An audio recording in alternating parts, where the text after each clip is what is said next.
Ce shiur est dédié pour la Refoua Shlema, la guérison complète de Chaya Nechama Dina Bat Raizel.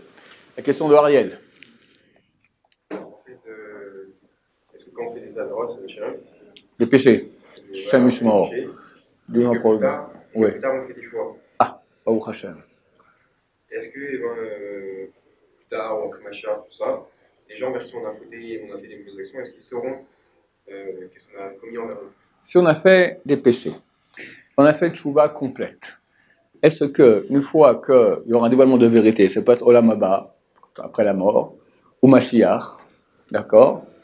Est-ce que les gens contre qui on a péché vont voir qu'on a péché contre eux? Alors je ne comprends pas très bien tes questions, parce qu'il y a deux types de péchés. Il y a un péché entre toi et Hachem qui ne concerne pas ton prochain. Je ne sais pas moi, tu as mangé non cachère, tu as une pensée de femme, Hasve Shalom, un truc pareil, d'accord? Tu as parlé de femme, Hasve Shalom.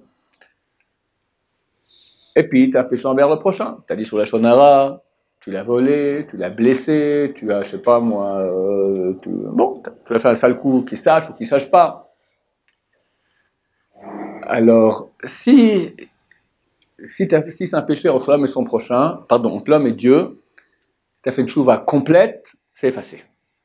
Non seulement effacé, mais transformé en mérite. Si c'est fait une chouva par amour. Donc il n'y a pas de problème. Si c'est un péché de l'homme envers son prochain, ce péché ne peut être expié que si tu as demandé des excuses à ton prochain. Si tu as volé quelqu'un et tu lui as rendu, si c'est pas rendu compte qu'il a été volé, tu savais pas, tu n'as pas vu, alors ça suffit. Tu fais tchouva envers Hachem pour avoir volé et ça suffit. Et si c'est rendu compte qu'il a été volé, il a eu mal, ça lui a fait du mal. Là, même si tu rends, c'est insuffisant.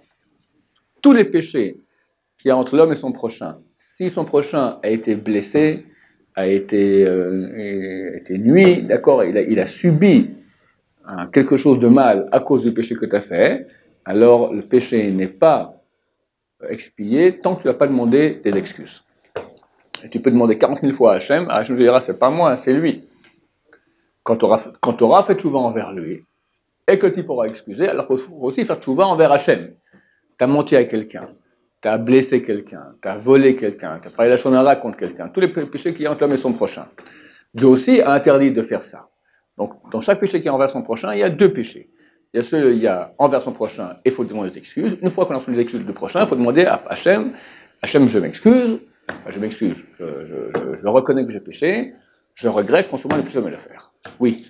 On dit aussi, par exemple, si on a volé quelqu'un, par exemple, la personne, elle est contrariée. Je l'ai volé, je sais pas, par exemple, 500 euros. Elle a plus envie de me voir, etc. Je demande une fois, vous remboursez. Alors. Pas, deux fois. C'est la troisième fois qu'il refuse, c'est passé. C'est comme ça. Si maintenant, tu vas demander pardon à quelqu'un et il refuse de t'excuser. Alors, c'est écrit qu'il faut lui demander 3 fois. En fait, ça ne suffit pas que tu ailles 3 fois tout seul, il faut amener une délégation de gens bien, de gens influents qui vont lui dire c'est dommage, écoute, vraiment, il l'excuse, et puis c'est pas tu m'excuses. Il faut demander vraiment venir en tant que je regrette ce que j'ai fait, je me rends compte que j'étais idiot, et vraiment, mon collectif, ils comprennent que tu regrettes. C'est pas un jeu, d'accord, je m'excuse, je t'excuse, c'est fini. Ça, c'est une blague. Donc il faut être sincère dans sa démarche de demander mechila, de s'excuser. Et si effectivement le type ne veut pas, alors on l'amène 3 fois à une délégation, pas toutes les 5 minutes. Il faut laisser le temps un peu de respirer. Une première fois, on attend un peu, quelques jours, une deuxième fois, quelques jours, troisième fois. Si au bout de 3 fois, le type n'a pas excusé, alors le péché est excusé et lui est fautif. Lui est fautif de ne pas avoir excusé. Il y a néanmoins cela 2 exceptions. Première exception, si tu as péché contre lui dans un péché qui s'appelle Motzi Shemra. Motzi Shemra, c'est quoi? C'est dire à la shonara une chose négative sur lui qui est fausse. Maintenant, c'est facile de mentir. Quand tu dis, ouais, il est toujours en retard. On ne peut jamais lui faire confiance. Il ment toujours. C'est exagéré. Mais dans les mots, c'est un mensonge. Il ne ment pas toujours. Il n'est pas toujours en retard. On ne peut pas jamais lui faire confiance. Des fois oui, des fois non. Donc c'est très facile de faire un lachon hara.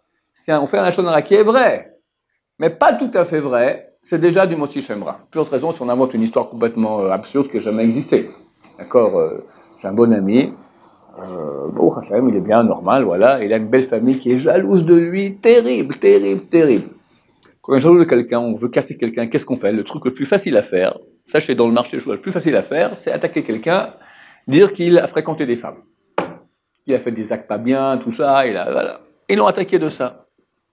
Ils ont même distribué dans le quartier, c'est terrible. Il n'a rien fait. Il n'a rien fait. Il a vraiment, ça je connais, c'est un type glatte, d'accord, complètement sadique. J'allais voir les grands de la Torah qui ont dit tu vas l'attaquer dans les jugements non rabbiniques, jugements goy, d'accord, et à fond, à mort. Il y a eu un jugement, et la juge a très bien compris tout de suite que c'est une histoire à dormir debout. Les gens, ils étaient plus une famille entière, 6 ou 7 personnes, ils n'arrivent pas à entendre, ils sont tellement jaloux, tellement pleins de haine, d'accord. Elle leur dit, on va faire la lachon hara.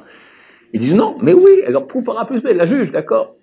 Bon, pourquoi je raconte cela? Alors voilà, c'est une histoire comme ça qu'on a inventée. Là, il ne suffit pas de demander pardon 1 fois, 2 fois, 3 fois, même 1000 fois. Tant que le type lésé n'a pas excusé, c'est pas excusé. Tellement c'est grave, motzi shemra. Deuxième chose, si on a un rav mouvhak. Qu'est-ce qu'un rav mouvhak? Le rav, ton rav, d'accord, celui duquel tu tiens la majorité de ta Torah. Aujourd'hui, c'est rare d'avoir cela. Alors, M. Bachou le disait, c'est ton prof de Gemara. Rav Menninger, Rav Yeshurun, Rav Sebag, d'accord, etc. Tu l'as blessé. Vu que c'est ton Rav duquel tu tiens la majorité de ta Torah, alors lui aussi, il peut même 1000 fois refuser de t'excuser. Tant qu'il n'a pas excusé, c'est pas excusé. C'est les deux exceptions qu'il y a. Voilà. Ta réponse à la question, c'est bon? En général, quand on dit voilà, il est toujours en retard ou autre, on dit aussi d'une manière, d'une expression, quoi. Ouais, ça se peut que peut-être j'ai exagéré, je ne sais pas. Je sais pas.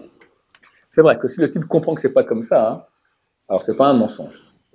Mais s'il comprend ce que tu dis vraiment, et si les deux on s'entend, et dans les mots c'était pas précis, mais les deux on comprend que c'est pas toujours comme ça, hein, c'est juste, ça va, ça c'est un lachon hara. Oui. Mais si maintenant, par exemple, on a menti. Ok, tu prends quelqu'un, il ne s'est pas rendu compte. Et les années passent, il ne s'est toujours pas rendu compte, toi tu fais des choix sur toi. Il a été lésé par ce mensonge, ça la question. Ben non, tu ne sais même pas que tu as menti. Ah, mais des fois, oui. Non, par contre, je pense qu'il s'est Je prends un exemple ici, on va dire un exemple tout à fait actuel ici à la Yeshiva. Je te demande si tu as ton portable sur toi. Tu me dis non. Et tu l'as dans le caleçon. D'accord? Maintenant, moi je ne sais pas si c'est vrai ou pas. Je te crois. Je te crois pas, mais on va dire que je te crois. D'accord? Je peux rien faire en tout cas. D'accord? Alors, bien sûr que j'étais lésé. Parce que je ne suis pas d'accord qu'il y ait des portables qui est ici, dans le Beth Midrash. Je suis mochel. Pas que tu fasses des cauchemars. Mais c'est machoul à tout le monde. Tous ceux qui m'ont raconté des histoires, machoul à tout le monde. D'accord? Tous ceux qui m'ont fait du mal dans la vie, machoul, tous les soirs avant d'aller dormir, on est mochel à tout le monde. D'accord? Si on n'est pas mochel à quelqu'un, il faut dire je suis mochel à tout le monde sauf à lui. Pas le droit de mentir. Tu dis à Hachem que tu es mochel à tout le monde. Une fois, quelqu'un a fait beaucoup de mal au Rav Steinman. Un truc terrible. Et plusieurs années plus tard, il est venu et il s'est excusé. Rav Steinman a dit, il n'y a rien. Je ne sais même pas de quoi tu parles. Et comme il y a eu ça et ça. Écoute, tous les soirs avant d'aller dormir, je dis, mochel le soleach, j'excuse à tous ceux qui m'ont fait du mal. Donc c'est terminé. Je ne dis pas des blagues. Quand je dis que je suis mochel, terminé. Voilà, c'est tout. Et ça, c'était des gens, leurs paroles, c'était. On a perdu une personne extrêmement grande. On n'arrive pas à se rendre compte à quel point il était énorme. Énorme. Oui.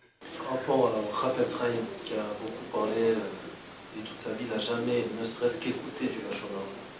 Il dit que un des degrés de faute les pires, c'est de colporter les choses.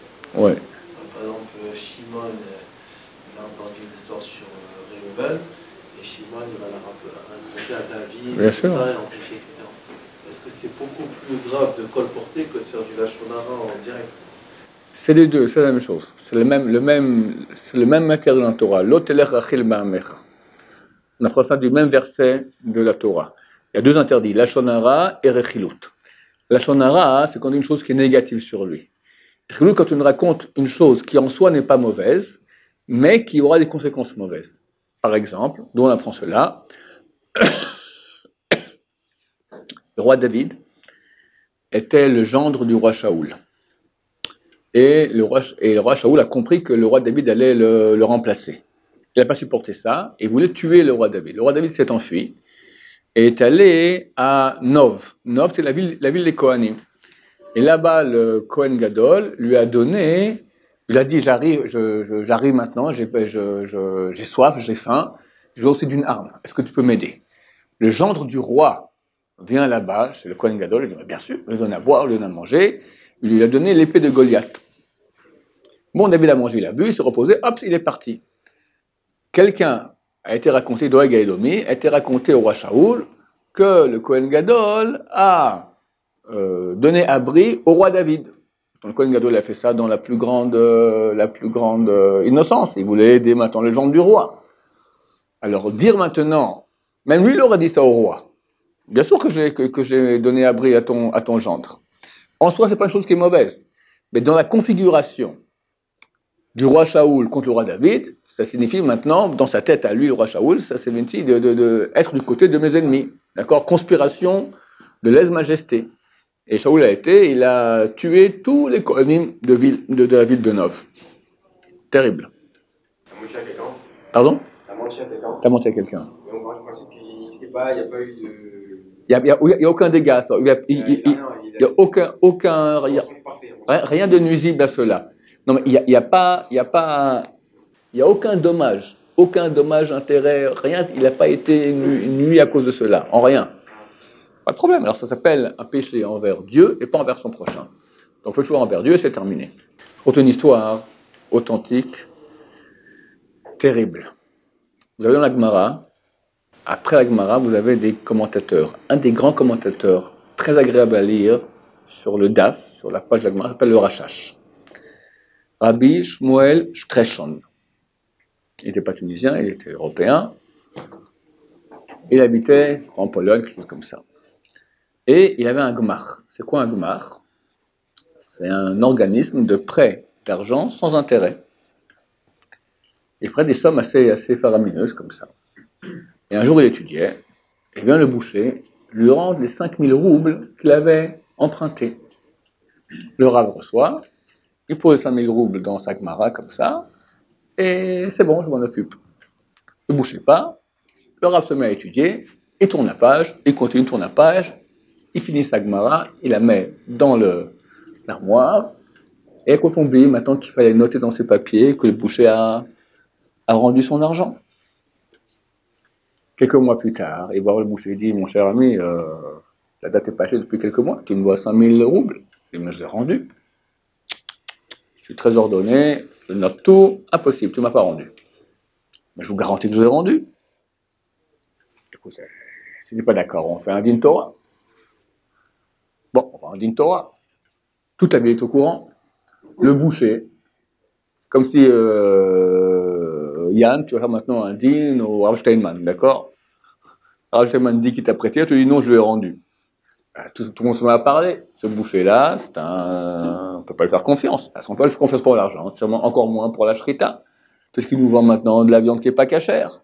Les gens ne vont plus acheter chez lui. Et ça commence la fin des haricots. Évidemment, le Bédin tranche pour le Rav, parce que le boucher, tu as une preuve, et il t'a fait un papier, que chacun peut dire j'ai rendu. Pour le boucher, il lui a fait confiance au Rav. Le Rav n'a pas fait un chobar. Un chobar, c'est un récépissé, comme quoi, effectivement, j'ai reçu ton argent, voilà, je déchire ta dette. Rien du tout. Donc, il devait rendre l'argent. Il ne peut pas rendre l'argent. En plus, maintenant, les gens ne viennent même plus chez lui. C'est la faillite. La faillite, il n'y a pas de solution, il change de ville, il part en exil, on ne peut plus parler de lui, terrible. Le Rav disait son Daf Yomi. 7 ans plus tard, on revient à la même page. Il est dans Kiddushin, il tourne la page, 5000 roubles qui tombent comme ça. Et il a compris. Il faut les réparer. Il va voir